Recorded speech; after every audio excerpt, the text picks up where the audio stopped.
ازيكم عاملين ايه؟ يا رب تكونوا بخير. النهاردة هنتكلم عن الأداة الخامسة وهي الاستماع. ازاي لما طفل يتكلم اسمعه علشان انا بعد كده لما اجي اتكلم هو كمان يسمعني. قبل ما تطبقوا الأداة دي عايزاكم تلاحظوا نفسكم لما اطفالكم بيجوا يحكوا لكم حاجة.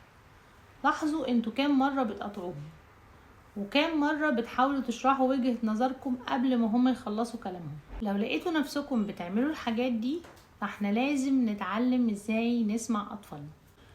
اول واهم حاجة نعملها لما طفلنا يطلب ان هو يتكلم معانا ان احنا نكون متأكدين ان احنا هنبقى مركزين معاه ومش مشغولين.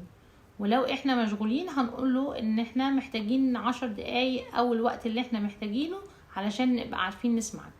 لما الطفل يبدأ يحكي هسمعه بكل هدوء من غير ما يبان حتى على وشنا مثلا انزعاج او ان انا مخضوض من اللي هو بيقوله، او لو عمل موقف مثلا مش صح اللي هو ازاي تعمل كده.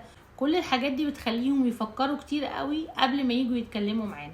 فاحنا هنسمعه بهدوء تماما لغاية ما يخلص كل اللي هو بيحكيه من غير ما استعجله ولا اي حاجة. ولما يخلص هسأله انت كده خلصت؟ تحب تقول حاجة تاني؟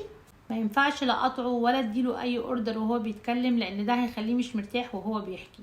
وعلى حسب بقى اللي هو حكاه، يعني لو مجرد موقف مثلا عادي في الاخر هتفاعل معاه بشكل اللي هو مثلا شكلك كنت مبسوط قوي. لما نبدأ نرد عليهم نحافظ جدا على ان اسلوبنا يكون هادي وصوتنا واطي وطريقتنا ما فيهاش اي انفعال، ونبعد تماما عن اللوم والنقد مهما كان اللي حكوه صعب، خصوصا في المرحلة العمرية اللي هي بداية المراهقة وكده.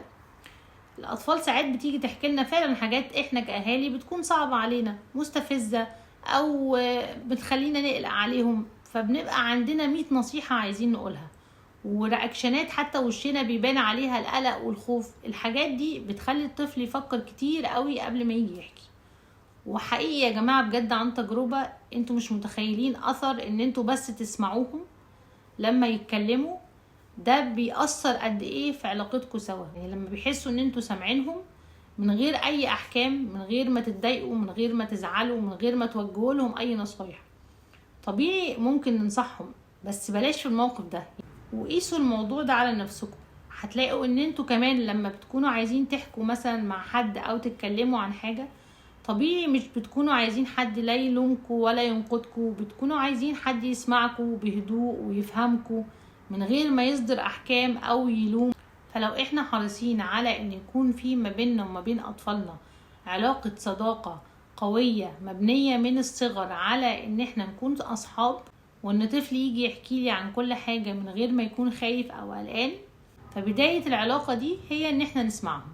والاستماع مش بس بيقوي العلاقة ما بينك وما بين طفلك، ده كمان بيعلمه ان هو يحترمك ويحترم رأيك علشان انت كمان احترمته واحترمت رأيه.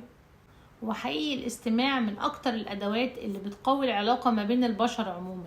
يعني اي انسان انتوا حريصين انكم تقووا علاقتكم بيه، اول حاجة هتعملوها هي انكم انتوا تسمعوه.